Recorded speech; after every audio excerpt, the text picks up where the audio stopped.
Buenas tardes, esto es Welcome to Chepe, un programa para las personas que se reivindican. El licenciado Hugo Porter, quien esta mañana dio a conocer su veredicto en donde descalifica así la sentencia emitida inicialmente por el juzgado penal y de esa forma ordena de inmediato que sean encarcelados tanto el empresario Cerdas, dueño de la compañía MECO, como la empresaria Solís. Porque esta semana el Tribunal Penal del Segundo Circuito Judicial anuló la fianza otorgada por la jueza Carolina Lizano al dueño de MECO, Carlos Cerdas, y a la dueña de H. Solís, Mélida Solís. Ahora ellos tienen que volver a prisión preventiva por 4 meses. La Fiscalía presentó 30 recursos de apelación a la resolución del juzgado penal. En la resolución del Tribunal Penal, el juez argumenta que es necesario tomar en cuenta la magnitud del daño o del beneficio económico que supuestamente obtuvieron Mélida y Carlos como producto de sus actividades presuntamente delictivas. Según el documento, ellos obtuvieron 78.000 millones de colones, que es cerca de 123 millones de dólares. Pero para efectos de comprobación lógica del fallo, en la sentencia se dice que se va a dividir ese total en 2. Eso significa que cada uno se quedó, digamos, con 61.5 millones de dólares. Si ese monto se compara con la fianza de 5 millones de dólares que pagó Cerdas, su fianza representa el 8.5 del total del dinero que supuestamente obtuvo. Y en el caso de Mélida, su fianza de 3 millones de dólares solo representa el 5% de su supuesta ganancia. Sumado a esto, en la sentencia se aclara que Mélida está siendo investigada por un delito de malversación,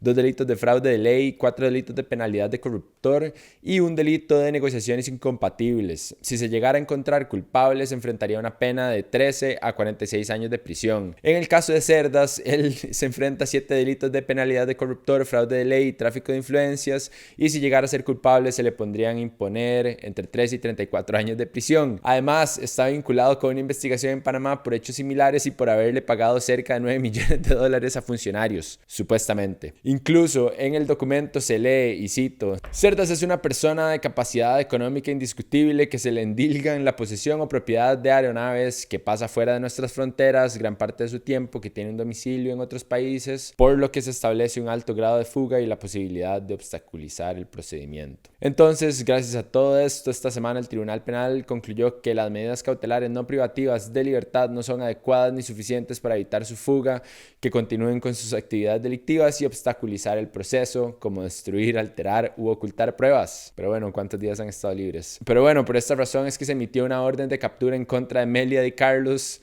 otra vez, para que cumplan 4 meses de prisión preventiva con la posibilidad de una prórroga de otros 4 meses más. En el caso de Mélida, ella llegó de manera voluntaria al Tribunal Penal de Hacienda del Segundo Circuito Judicial para luego ser trasladada a la prisión para mujeres Vilma Curling. En el caso de Cerdas, para el día en que grabamos este video, él se encontraba en las celdas del organismo de investigación judicial esperando a que se liberara a un campo en alguna prisión. Me parece importante que sepan que ahora las autoridades judiciales le devolvieron el dinero y las propiedades que los acusados presentaron para pagar su fianza, y que todo el tiempo que cumplan en prisión preventiva se les descontaría de la condena final en caso de ser culpables. Pero bueno, en cuanto a los restantes 2 imputados, el juez Hugo Porter determinó que no van a tener que ir a prisión preventiva. Hay que recordar que en total fueron detenidos 30 sospechosos durante los allanamientos del pasado lunes 14 de junio, pero la Fiscalía solo presentó prisión preventiva para 14 de los investigados. Entre los 12 que no van a tener que ir a prisión están Carlos Solís, exgerente financiero del CONAVI, el exgerente general de MECO, Abel González, Oscar Martínez, presidente del ITP, entre otros. Eso sí, ellos van a tener que cumplir con otras medidas como impedimento de salida del país, firmar una vez al mes en un despacho judicial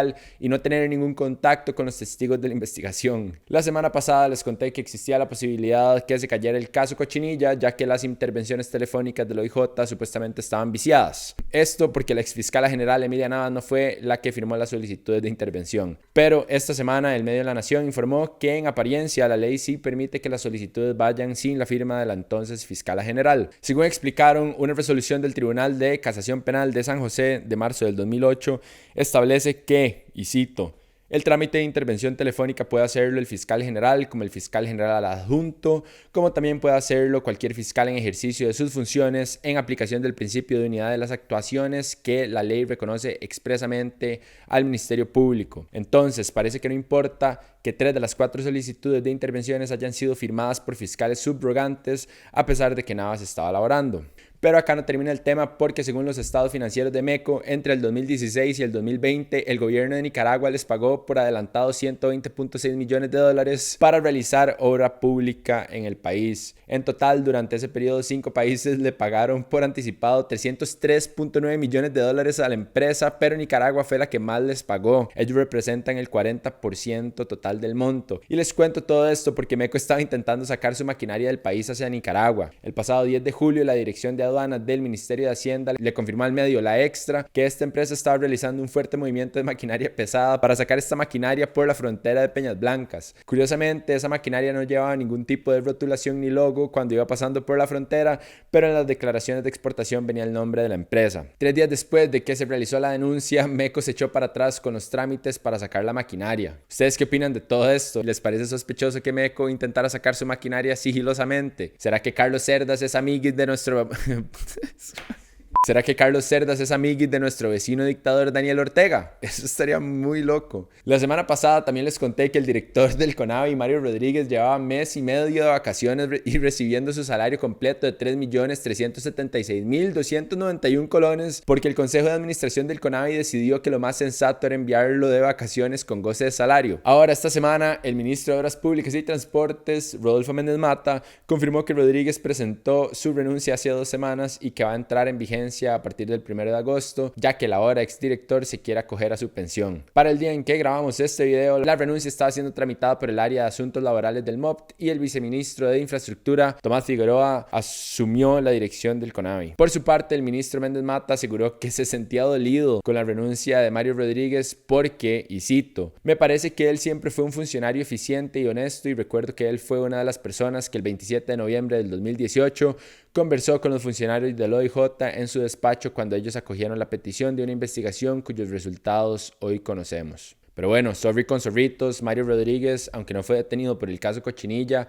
está siendo investigado por el presunto recibimiento de dádivas a cambio de dar trato preferencial a la empresa constructora MECO y me parece que el hecho de ser sospechoso es suficiente para que se separe de su cargo, ¿no? Y ya que hablamos de casos de corrupción, el pasado 15 de julio la unidad especializada de la Fiscalía General de la República acusó y pidió que se abriera el juicio por el caso del cementazo. Finalmente, 100 años después, ellos estaban acusando al empresario del cemento chino Juan Carlos Bolaños Rojas, el exdiputado del PAC Víctor Morales Zapata, el exdirector general de aduanas Benito Cogui y el exministro de Ingresos Fernando Rodríguez por los delitos de tráfico de influencias agravado de influencia sobre la hacienda pública. En un comunicado de prensa, ellos explicaron que cuentan con la evidencia necesaria para acusar a Morales y a Rodríguez de ejercer influencia sobre Cogui entre julio y septiembre del 2016 para lograr el desalmacenaje de 20.000 toneladas de cemento. El próximo paso es que esta solicitud y las acusaciones se presenten ante el Juzgado Penal de Hacienda y la Función Pública para que ellos establezcan la fecha en que se realice una audiencia preliminar en la que se defina si se ordena o no un debate oral y público. Hay que recordar que esta no es la única causa abierta por el cementazo. El 25 de julio del año pasado, la unidad especializada de la Fiscalía acusó al ex magistrado de la Sala Tercera, Celso Gamboa Sánchez, por haber aceptado un viaje a Panamá en octubre del 2016 pagado por el empresario Bolaños Rojas a comprar ropita de bebé, no sé si se acuerdan. En febrero del 2020, el Ministerio Público acusó a Juan Carlos Bolaños Rojas por 3 delitos de influencia contra la hacienda pública, por un préstamo que recibió del Banco Popular y de Desarrollo Comunal. A pesar de eso, desde noviembre del año pasado, Bolaños está en libertad porque pasaron 36 meses sin que la Fiscalía General presentara una acusación en su contra. Entonces, sería tuanis que Emilia Navas haga un informe un poco decente al respecto. Digo, no sé, se me ocurre. En otros temas, hace un tiempo les había contado que había una denuncia en contra del Partido Acción Ciudadana por haber inflado el contenido presupuestario de la deuda política en su campaña presidencial del 2010. Nada más para refrescarles la memoria, ellos lo que hicieron fue cobrarle 516 millones de colones al Tribunal Supremo de Elecciones por 263 contratos falsos de servicios especiales con dirigentes y militantes que en realidad ofrecieron su trabajo de forma gratuita o que no participaron del todo en las elecciones de ese año. En el 2016 hubo un juicio sobre este caso en el que la Sala Tercera condenó al partido, así como al ex tesorero Minor Sterling y al ex colaborador Manuel Antonio Bolaños. En abril de este año, 40 diputados aprobaron un informe en el que se exigía que el partido pagara más de 619 millones de colones por el delito de estafa en contra del Estado. En su momento se determinó que el PAC tenía que pagar 627 millones de colones, pero la defensa del partido apeló la decisión. Y esta semana, tras la apelación, el Tribunal Penal del Primer Circuito Judicial de San José aumentó la cifra que había impuesto porque determinaron que otros 82 contratos por servicios especiales también eran falsos. Ese monto adicional va a incluir 159.700.000 colones por daños patrimoniales, 20 millones de colones por los costos del proceso y van a tener que pagar los intereses comenzando desde el 3 de diciembre del 2010, cuando la autoridad electoral le autorizó el desembolso de deuda política. Eso sí, el monto que tienen que pagar por intereses aún no se ha revelado, pero el monto total que van a tener que pagar va a ser mayor a los 807 millones de colones. El PAC anunció que va a cancelar el monto total en tractos por los próximos 4 años, comenzando el próximo 16 de agosto. Además, el abogado del partido, Eric Gatgens Gómez, anunció que va a apelar la nueva condena. Qué tristeza, ¿verdad? Acá es cuando se me hace evidente que en 8 años del PAC como que se vino abajo su discurso de estar moral y éticamente por encima de los partidos tradicionales, y no que esté justificando o que apoye ningún partido tradicional, nada más digo, como que terminaron siendo lo mismo, ¿no? ¿Saben quiénes no tienen contratos falsos para desfalcar al Estado? Nosotros. Por eso es importante que se conviertan en nuestros Patreons en patreon.com/nopasanadaoficial. Como ya saben, estamos en nuestra campaña de 75 días para hacer que No Pasa Nada crezca lo más posible. Por eso les pedimos que compartan este video o algún clip en redes sociales o lo envíen por WhatsApp, que si nos siguen en Instagram se suscriban en YouTube, y si nos siguen por YouTube nos sigan en Instagram, y que si todavía no lo hacen, que por el amor a Cristo se unan a nuestro Patreon. Queremos resaltar lo importante que es este apoyo para que podamos continuar haciendo el trabajo que hacemos, y que si pueden que por favor nos apoyen en patreon.com/nopasanadaoficial. Welcome to Chepe es un programa totalmente independiente y es por esto que puedo decir casi lo que me dé la gana, y nos gustaría mantenerlo así, por lo cual si les gusta lo que hacemos, por cuotas que van desde los $3 mensuales en adelante, nos pueden ayudar a mantenernos independientes. Muchísimas gracias a todas las personas que ya nos apoyan, ustedes hacen toda la puta diferencia. Esta semana los diputados aprobaron en segundo debate el préstamo por $1.778 millones con el Fondo Monetario Internacional. En la votación, el crédito obtuvo 44 votos a favor, que son 6 más de los que necesitaba, y 7 votos en contra. Del total, 1.600 millones se usarán para pagar exclusivamente los servicios de deuda. Los restantes 1.777 millones van a ser un abono a la deuda que tiene el Estado con la caja. Entre los objetivos que tiene el país con este crédito están alcanzar un superávit primario equivalente al 1% del Producto Interno Bruto para el año 2023 y disminuir la deuda pública en un 50% para el 2035. A cambio, el país tiene que cumplir una serie de medidas y reformas legales para incentivar la recuperación post-pandemia. Entre ellas están el empleo público, la renta global dual, eliminación o reducción de exoneraciones fiscales, el impuesto a los premios de lotería por encima de 225.000 colones, entre otros. Ahora que el crédito está aprobado, Costa Rica recibirá el primer desembolso por $292 millones, mientras que los otros 5 pagos se van a entregar semanalmente por un periodo de 3 años, siempre y cuando el país cumpla con lo acordado. Estos dineros se van a incorporar al presupuesto de la República. Me parece importante que sepan que el desvío o la utilización de este crédito para otra cosa que no sea pagar deuda va a ser sancionado por ley por el delito de malversación de fondos públicos. Esperaría, ¿no? También me parece importante que sepan que la jueza penal Patricia Vargas González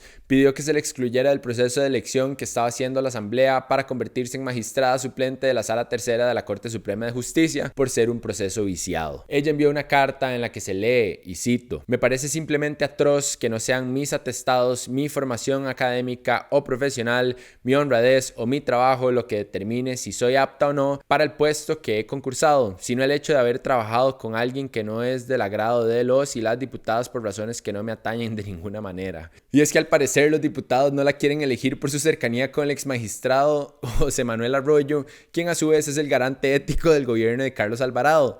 Según explicó, su relación con el ex magistrado es meramente laboral, mientras ella trabajaba como letrada para la Sala Tercera. Vargas era la candidata mejor calificada para el puesto, con una nota de 93 en la valoración de atestados hecha por los diputados de la Comisión de Nombramientos del Congreso. Esta comisión envió la lista de los candidatos al plenario para hacer la selección, pero un grupo de diputados bloqueó la elección de los 2 candidatos mejor calificados, ella y Edwin Salinas Durá. Uno de ellos fue el jefe de fracción de la Unidad Social Cristiana, Pablo Heriberto Abarca, que dijo que ella no tenía ambiente, pero no dio las razones. en la misma carta que envió Vargas se lee: entiendo perfectamente que la selección de magistraturas tiene un componente político, pues son los diputados quienes eligen y está bien que sea de esa manera. Sin embargo, es lamentable que dada la opacidad del proceso se permita la entrada de especulaciones que no tienen nada que ver con las condiciones de las personas candidatas para desempeñar el cargo y sobre las cuales estas ni son interrogadas ni se les permite dar explicaciones. ¿Ustedes qué opinan de todo este tema? ¿Les parece lógico que la persona mejor calificada para ser magistrada no sea tomada en cuenta por sus antiguos trabajos? ¿O creen que los diputados están en lo correcto?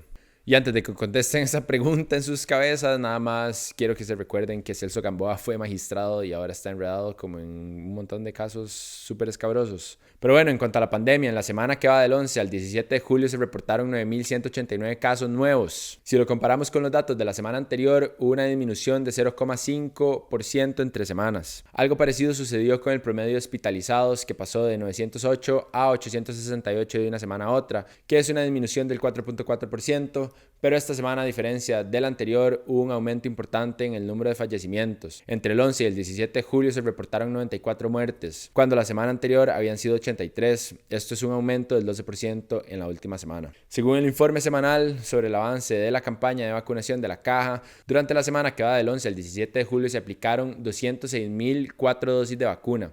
Eso significa que se aplicaron 142% más vacunas que la semana anterior. En total se han aplicado 2.812.795 dosis de vacuna, donde el 70% son primeras dosis y el restante 30% son segundas dosis. A todo esto hay que sumarle que la Caja anunció que ya se abrió la vacunación de todas las personas mayores de 30 años con o sin factores de riesgo, por la poca cantidad de personas mayores de 40 años que se acercaron a vacunarse. Les recuerdo que la vacunación se está realizando por bloques de edad conforme cada una de las áreas de salud va avanzando con la vacunación y se va a comenzar a llamar a personas de los otros bloques. También recuerden que no tienen que estar asegurados con la Caja para recibir su vacuna. Lo único que tienen que hacer es presentar su cédula en el área de salud que les toque, por dicha. Por otro lado, el Ministerio de Salud y la Comisión Nacional de Emergencias aseguraron que estaban preocupadas por inestabilidad en la llegada de vacunas contratadas a la farmacéutica AstraZeneca y las de COVAX.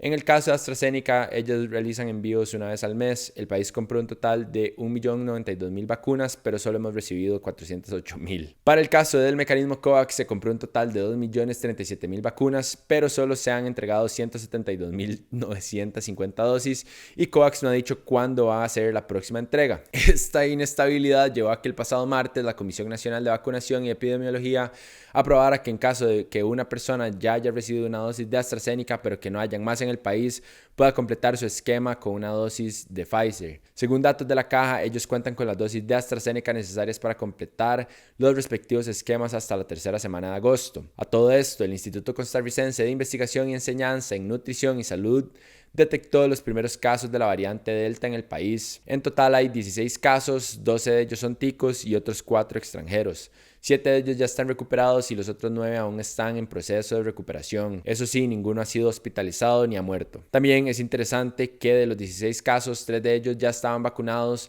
2 tenían la vacuna de Pfizer y el otro la de Johnson & Johnson. Los síntomas que más han presentado son fiebre, tos y dolor de cabeza intenso. Me parece importante que sepan que recientemente la Organización Mundial de la Salud declaró a la variante Delta como una variante preocupante porque su tasa de contagio es mayor a la de las demás. Entonces, esta variante podría significar un aumento en el número de casos y fallecimientos. Por último, la Defensoría de los Habitantes le envió una carta al Ministerio de Salud pidiendo que se elimine la restricción vehicular sanitaria. Además, la defensora de los habitantes, Catalina Crespo, le solicitó al ministro Salas un informe sobre los estudios técnicos que sustentan la decisión de continuar con la restricción vehicular. Según la Defensoría, se han generado dudas en la población relacionadas con la pertinencia, justificación y aplicación de esta medida. Según la Defensoría, se han generado dudas en la población relacionadas con la pertinencia, justificación y aplicación de esta medida en relación a los contagios masivos. ¿Ustedes qué piensan de la restricción vehicular? ¿Será que tiene sentido? ¿Será que no tiene sentido? ¿Será que hay datos que comprueban esto? ¿Será que no hay datos? Así que, no sé, las personas que realmente saben algo al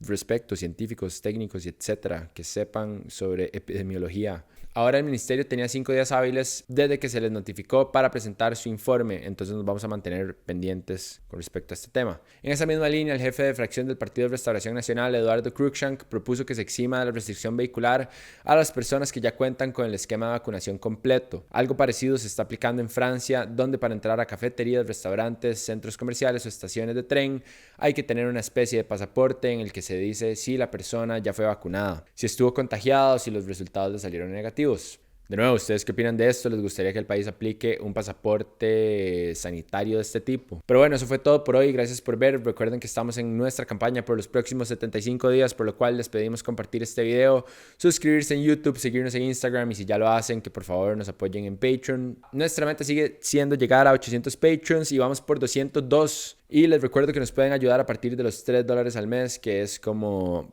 comprar la birra a un compa una vez al mes. Y ahora sigue contenido exclusivo para nuestros Patreons que involucra una piñata y estupideces mías. Gracias. Hasta luego.